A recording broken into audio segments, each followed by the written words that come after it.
Good morning, students. Today we will complete the exercises of chapter 5th air and water. First exercise is define the following. यहाँ पे कुछ आपको terms दिए हैं, आपको उनको एक्सप्लेन करना है. First is humidity. ह्यूमिडिटी मैं वो कंटिन्यूसली बता रही हूँ चैप्टर के फर्स्ट डे से. वर्ड मीनिंग में भी बताया, आपको क्वेश्चन आंसर्स में बताया, आज फिर एक्सप्लेन कर रही हूँ. The amount of water vapour present in the air is called humidity. मतलब पानी की वो बूंदों की जो अमाउंट होता है जो आपके एयर में प्रेजेंट होता है उसे हम क्या बोलते हैं? ह्यूमिडिटी, मतलब नमी. सेकेंड आता है आपका filtration, method to remove insoluble impurities from water. Water से जो इनसॉल्युबल होती हैं, जो घुल नहीं सकती हैं, वैसी इम्प्योरिटीज़ मतलब गंदगी को निकालने का एक मेथड, एक तरीका, उसे हम बोलते हैं फिल्ट्रेशन. इसको हिंदी में हम बोलेंगे छानना. जब हम पानी से कोई चीज़ को छान के अलग करते हैं तो उसे हम क्या बोलते हैं? फिल्ट्रेशन. ठीक है. थर्ड इज़ एटमॉस्फेयर, मतलब वातावरण. The blanket of air around the earth. Earth के चारों ओर का जो ब्लैंकेट है एयर का, उसको हम बोलते हैं atmosphere. Fourth is water purifier and electric appliance which is use to clean water and make it fit for drinking. एक इलेक्ट्रिकल अप्लाइंस है, ठीक है, जो एक मशीन है, जो उसको हम क्यों यूज़ करते हैं? ताकि हम वाटर में सॉल्युबल इम्प्योरिटीज़ को अलग कर सकें, ठीक है, उसके जर्म्स को किल कर सकें और उसको पीने के लिए प्योर बना सकें.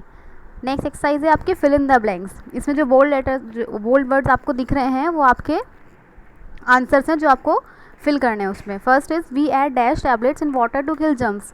यहाँ पे मैंने लिखा है क्लोरीन, यानी क्लोरीन टैबलेट्स हम वाटर में डालते हैं ताकि हम वाटर से इन जो सॉल्युबल इम्प्योरिटीज़ हैं यानी जर्म्स हैं उनको किल कर सकें. इस मेथड को हम क्या बोलते हैं? Basically chlorination. ठीक है. Second, water in rivers, lakes and ponds is not pure. यानी तालाब का, नदियों का और झीलों का जो पानी होता है वो प्योर नहीं होता है, मतलब हम उसको डायरेक्टली ऐसे ही कंज्यूम नहीं कर सकते हैं. थर्ड है आपका water is vital as air for survival. Vital मतलब ज़रूरी, एसेंशियल, आवश्यक. सर्वाइवल मतलब जीने के लिए. मतलब जो पानी है वो आपके लिए हवा की तरह ही ज़रूरी है जीवित रहने के लिए. Fourth, water does not have any definite shape. Water की कोई भी अपनी एक शेप नहीं होती है. डेफिनेट मतलब तय. जैसे वाटर को आप जिस बर्तन में डालोगे, लिक्विड है वो, वाटर को आप जिस बर्तन में डालोगे वो उसी की शेप ले लेता है. ये जो लिक्विड होते हैं उनकी एक प्रॉपर्टी होती है.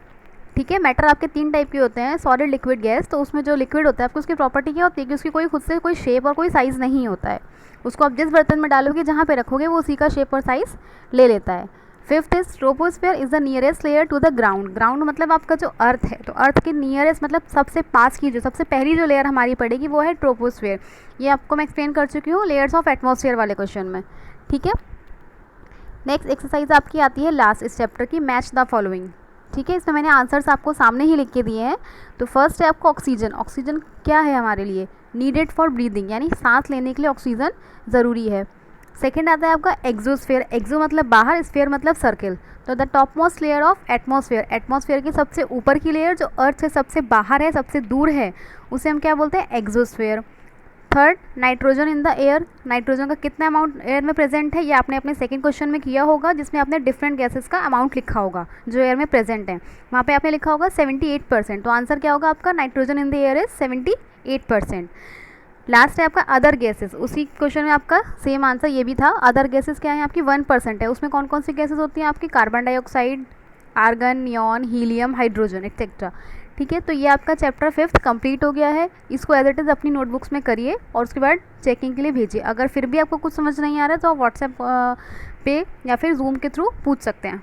Thank you.